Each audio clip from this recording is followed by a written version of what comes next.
салом бинандагони арҷманд. имрӯз душанбе 15 май аст ва ман хиромон бақозода нашри имрӯзаи ахбори озодиро тақдими шумо мекунам. ҳоло таваҷҷӯҳ кунед ба сархати мавзӯъҳои барнома. туркия баъди интихоботи президентӣ бидуни қаҳрамон ва 102 ҳафтаи дигар номуайян боқӣ мемонад. воқеан мо аз ин вазъият озурдаву нороҳат ҳастем. мо натиҷаи дигарро интизор доштем. як марди 70-солаи сокини Исфара дар фейсбук лайк гузошт ва барои гӯё ифротгароӣ боздошт шуд. филме бо номи ду шоир ва дарё донишманди мусиқишиносе дар дараи Вахон виҷагиҳову умумиятҳои мусиқии мардуми Тоҷикистону Афғонистонро таҳқиқ кардааст.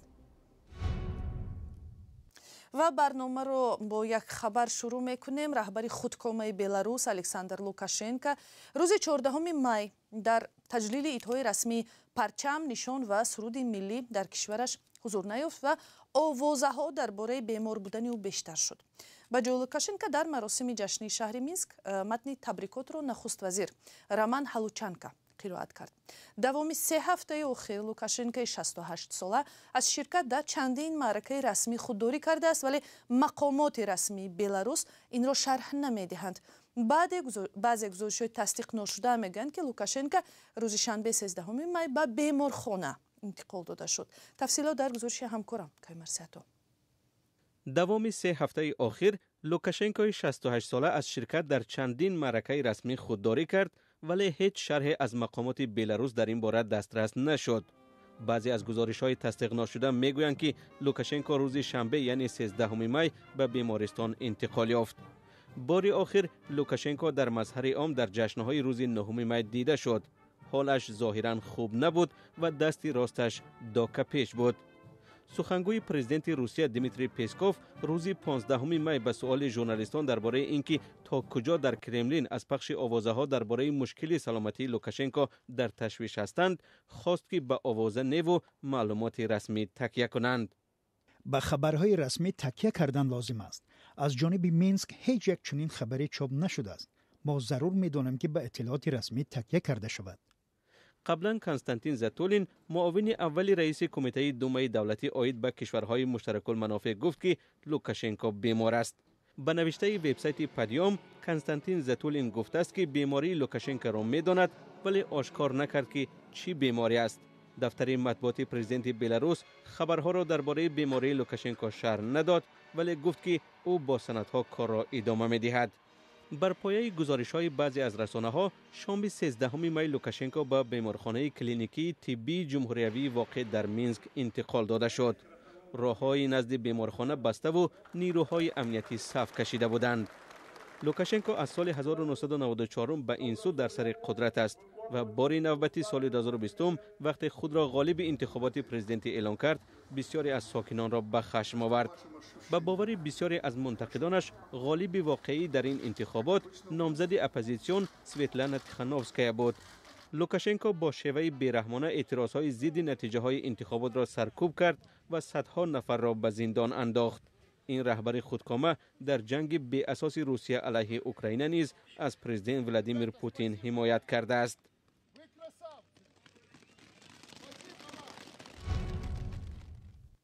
ва хабари дигари муҳими саҳнаи байналмилалӣ рӯзи якшанбе дар интихоботи бисёр пуршиддате, ки дар Туркия баргузор шуд, на Раҷаб Таyyip Эрдуғон раис ҷумҳури феълии Туркия ва на рақиби ӯ Камол Қиличдароғлу намояндаи эътилофи мухолифон натавонистанд аз нисфи зиёди овозҳои зарурӣ барои ғалаба дар интихоботро ба даст оваранд. эҳтимолан ғолиб баъди 2 ҳафта дар даври дуввуми интихоботи маълум хоҳад шуд.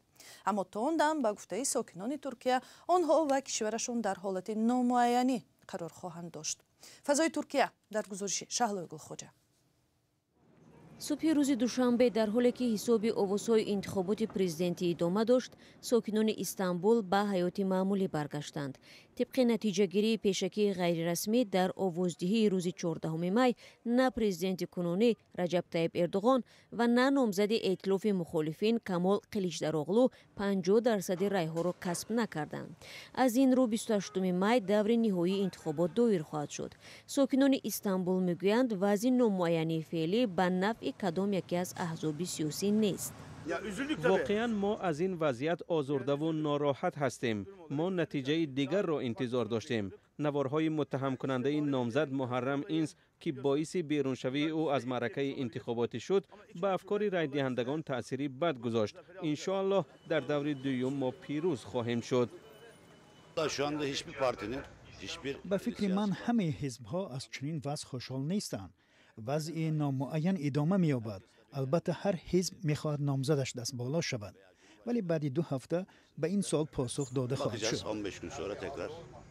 برای پیروزی در دور اول یکی از نامزدها باید بیش از 50% اوراق را به دست می آورد. برخلاف نتایج اکثر نظرسنجی که غالبیت قلیچداروغلو را پیشگویی میکرد، اردوغان با زیاده از 49% اوراق از نامزد مخالفین برتری داشت.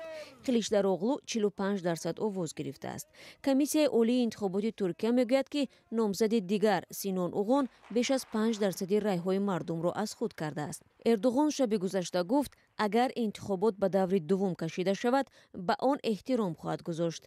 قلیچداروغلو با باوری گفت که در دور دوم پیروز می شود. اردوغان ترکیه را در مجموع بیش از 20 سال اول به حیث نخست وزیر و بعداً رئیس جمهور این کشور رهبری می کند. انتخابات کنونی برای پرزیدنت فعلی پرشدت ترین نامیده می شود. اکثر نظرسنجی های پیش از انتخاباتی برتری اندک رقیب اصلی او کمال قلیچداروغلو را نشان دادند. سالهای اخیر ترکیه مکان کار و زندگی هزارها شهروند تاجیکستان شده است. طبق امور رسمی فعلا از 10 تا 15 هزار زادگان این کشور در سراسر ترکیه کار و زندگی می کنند. همچنین انقره شریک مهم اقتصادی دوشنبه باقی می ماند. گردش مال و کالا در زمان بیماری همگیر کووید 19 بین این کشورها از مرز 700 میلیون دلار بالا رفته بود. کمیسیون دولتی دو کشور تلاش میکنند گردش مال را از حساب نساجی و آلومینیوم به 1 میلیارد دلار رسانند. پرویز ملاجانوف سیاستشناس تاجیک میگوید نتیجه انتخابات ترکیه برای تاجیکستان و کشورهای آسیای مرکزی مهم است چون وابسته به آن سمتگیری آینده معلوم می شود. با این همه در 2 هفته آینده رجب طیب اردوغان و کمال قلیچداروغلو باید برای به دست آوردن دل جانبداران سینان اوغان که از سبقت کنار رفت مبارزه برند. این سیاستمدار محافظه‌کار گرچند از لحاظ ایدئولوژی به اردوغان نزدیک بود ولی با او مخالفت داشت. سوال کلیدی همچنین این خواهد بود که آیا این دو نامزد می توانند انتخاب کنندگان خود را برای دوم باره رفتن پای صندوق‌های رایدهی وادار کنند. در دور اول تعداد رایدهندگان رکوردی محسوب یافته به بیش از 88% برابر بوده است.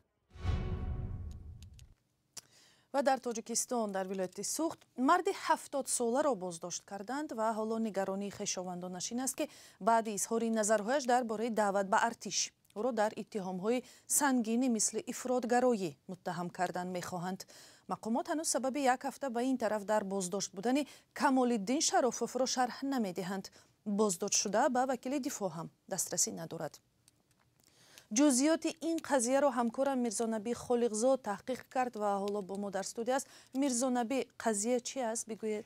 این قضیه از آن شروع می شود که روز 5 می کارمندان اداره امنیت شهر اصفهان کمال‌الدین شرافوف را برای حاضر نشدن فرزند یک همدیه‌اش به خدمت عسکری دعوت می کنند.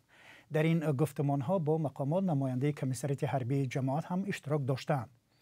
مقامات با پدری دعوت شونده به ارتش برای از روسیه آوردن پسرش بحث میکنند. یکی از خویشاوندان شرافوف به ما نقل کرد که او به مقامات در این بحث گفته است شما نباید با پدری آن بچه ارتش گریز جنجال کنید، بلکه پسرش را از راه قانونی به تاجیکستان بیارید. اگر این طور قانونی مناسبت کنید من درباره کار شما به رادیو آزادی و اصلاح تیوی می نویسم. به گفته او مقامات این بحث را یک سو گذاشته تلفن شرافوف را جستجو و در پی این خلاصه خود را پیشنهاد کردند. از جمله در آن گفته شده است که شرافوف بر نوارهای کانال اصلاح تیوی آبونه شده لایک گذاشته است. به قبل آنها عملهای شرافوف به ماده کودکس جنایی عاید به تندگرایی موافقت میکند. معلوم نیست خود شرافوف چی نظر دارد چون به وکیل دفاع هم دسترسی ندارد. روز 10 می کارمندان اداره امنیت ناحیه شرافوف را به اداره ولایتی در شهر خوجند بردند و مفتشان به خویشاوندانش گفتند که سند ایبدارکنی به دادگاه فرستاده شده است. سامانه اصلاح و دیگر صحیفه‌های آن را که نزدیک به یک گروه مخالفین در اروپا هستند در تاجیکستان رسما ممنوع اعلام کردند. و حالت‌های مانند به این در گذشته هم جای داشت به فکرم میرزا نبی، درست است؟ بله دقیقاً درست است. همین 5 ماه پیش دادگاه ختلان یک خبرنگار و یک ساکن ناحیه 5 را برای همکاری با سازمان‌های ممنوع هر یکی را با 5 سال و 4 ماهه زندان کرد. دادگاه مولوده بویمرادزاده سابق مدیر معارف ناحیه 5، عبدالرحمن عزتمندوف خبرنگار تلویزیون دولتی جهاننما، زایدوف سردار اداره دولتی بهداشت زمین و آبیاری در این ناحیه را برای همکاری با اصلاح تیوی مجرم دانسته است. مقامات گفتند که 4 محکوم شده از وضع معارف در ناحیه 5 به شبکه اصلاح تیوی شکایت کردند. بازداشت و مجازات ساکنان برای نشر معلومات‌های تنقیدی در شبکه‌های اجتماعی را سازمان‌های حامی حقوق تعقیب برای تنقید نامیده بودند. و گفته حامیان حقوق تاجیکستان با بهانه مبارزه با تروریسم و افراطگرایی آزادی بیان را سرکوب و ناراضیان را زندانی می‌کند. تشکر همکارم میرزا نبی خالقزاد بود درباره قضیه با اتهام گویا افراطگرایی به جوابگری کشیده شدن مردی که درباره دعوت بر آتش صحبت ها کرده است.